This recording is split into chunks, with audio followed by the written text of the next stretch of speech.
Une sexualité épanouie, ça ne devrait pas être une exception ou un luxe. Ça devrait en fait être le quotidien de tout un chacun.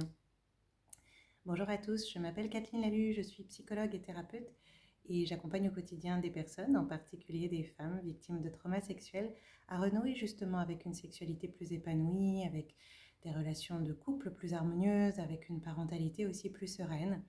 Et j'en parle aujourd'hui parce que dernièrement, mon attention a été attirée par un certain nombre de faits, de chiffres, de constats, de rapports ministériels, ce genre de choses, en lien finalement avec les problématiques liées à la sexualité.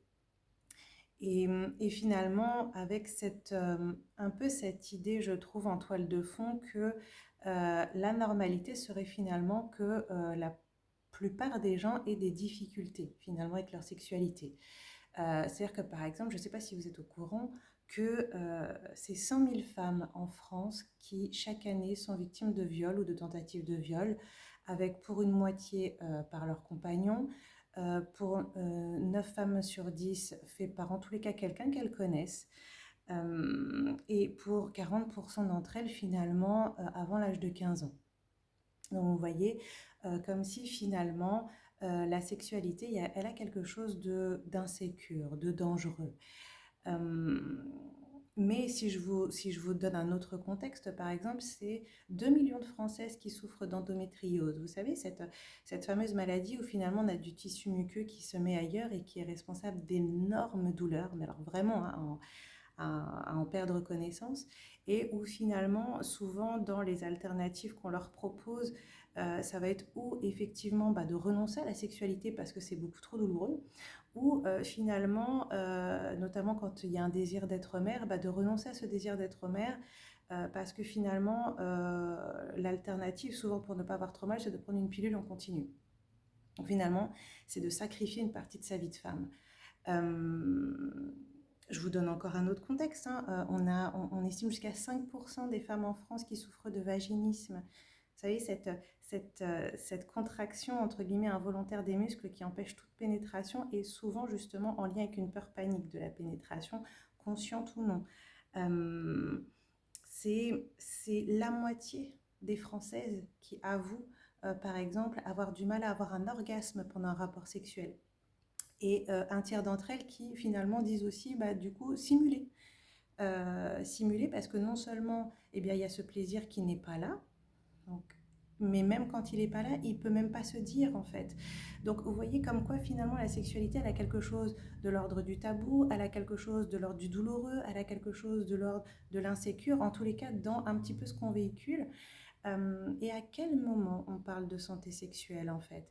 À quel moment on parle du fait que la sexualité, au sens élargi du terme, hein, c'est censé être plaisant, c'est censé être agréable, c'est censé être dans le cadre de quelque chose de sécurisant. Euh, et finalement, à quel moment on parle de l'origine de ces difficultés? Parce qu'on parle beaucoup finalement de toutes ces manifestations, de tous ces symptômes, mais à quel moment on va chercher à l'origine? C'est-à-dire que c'est très rare qu'on mette ça en lien avec des traumas, et en particulier des traumas sexuels. Et finalement, la plupart du temps, ce qu'on met en avant, c'est qu'il va falloir apprendre à vivre avec, en fait, les gens. On va vous donner tout un tas de solutions euh, pour avoir moins mal, pour même tourner ses idées vers autre chose, pour par exemple essayer de lubrifier. En tous les cas, essayer d'aller travailler le symptôme, mais rarement aller travailler le trauma à l'origine. Or, si on ne va pas travailler le trauma à l'origine, il ne se passera rien. Parce que le corps va continuer de perfectionner finalement la solution qu'il a mis en place, parce que c'est une solution à un trauma. Alors que justement, si on libère le trauma à l'origine, il n'y a plus besoin de cette solution, et quand le corps n'a plus besoin, il ne maintient jamais rien d'inutile en place. Et c'est-à-dire à quel moment on vous dit quand même que oui, c'est possible de guérir définitivement de ces traumas et de ces traumas sexuels, c'est-à-dire de renouer justement avec le plaisir pendant un rapport, de renouer justement avec des relations justement qui soient harmonieuses et qui ne soient pas toxiques par exemple, ou qui ne soient pas sous l'égide de la peur ou je sais pas d'une jalousie compulsive. À quel moment est-ce qu'on vous dit que c'est possible justement de renouer vers un chemin de la fertilité et ça rapidement et efficacement et définitivement. Euh, c'est pour ça finalement que j'en parle parce que ça me paraît hyper important et ça me paraît d'autant plus important que c'est quelque chose que j'ai moi-même expérimenté. J'ai eu mon propre parcours, j'ai expérimenté aussi ces solutions, j'ai expérimenté leurs limites et aujourd'hui justement j'ai choisi vraiment d'accompagner justement en particulier les femmes à renouer justement avec cette sexualité épanouie parce que je le sais d'expérience personnelle comme professionnelle que non seulement c'est possible, que c'est possible de façon définitive et que c'est possible de façon rapide. Et donc, la première des choses déjà pour moi, c'est d'informer. On peut s'en sortir, on peut justement aller dans ce qu'on appelle la croissance post-traumatique et justement en ressortir même encore, j'ai envie de dire, avec une sexualité encore plus épanouie que si tout ce qui nous était arrivé avant ne nous était pas arrivé. Et pour ça, indépendamment des accompagnements que je peux proposer en individuel comme en collectif, euh, j'ai envie, là le mois de mai arrive et le mois de mai, vous le savez, au mois de mai, fais ce qu'il te plaît. Alors, et ben justement, je vais faire ce qu'il me plaît et je vais initier, on va dire, une table ronde interactive et filée. Qu'est-ce que j'entends par là? Ça veut dire que pendant le mois de mai et de juin, je vais inviter pour des webconférences un certain nombre de thérapeutes au cours de 7 conférences, donc 7 thérapeutes d'exception, vraiment des super thérapeutes. Ce sera l'occasion justement de pouvoir parler de trauma sexuel, mais également de guérison, de se réapproprier son corps, de pouvoir justement se reconnecter à manifester son soi véritable sans peur du jugement des autres, de pouvoir se reconnecter à sa créativité, à son intuition, à sa respiration, à sa spiritualité, à un certain nombre de choses. Voilà, de pouvoir aussi parler de certaines pratiques, de certaines approches, peut-être parfois méconnues, peut-être parfois justement où beaucoup de choses sont dites et où on peut s'y perdre, je sais pas. En tous les cas, c'est quelque chose qui me tenait vraiment à cœur de pouvoir faire, d'autant plus que l'année dernière, le mois de juin était le mois de la santé sexuelle. Donc voilà, j'avais envie de faire du mois de mai et de juin justement une campagne un petit peu sur la santé sexuelle pour le grand public. J'ai envie de vous inviter à cette table ronde interactive et filée qui va commencer donc le 6 mai prochain à 19h30 avec Marie-Laure Grosso qui est une thérapeute que j'adore, qui est une sexothérapeute et une praticienne tantrique. Donc où justement on va focuser sur la façon de pouvoir se réapproprier son corps et notamment après un trauma sexuel.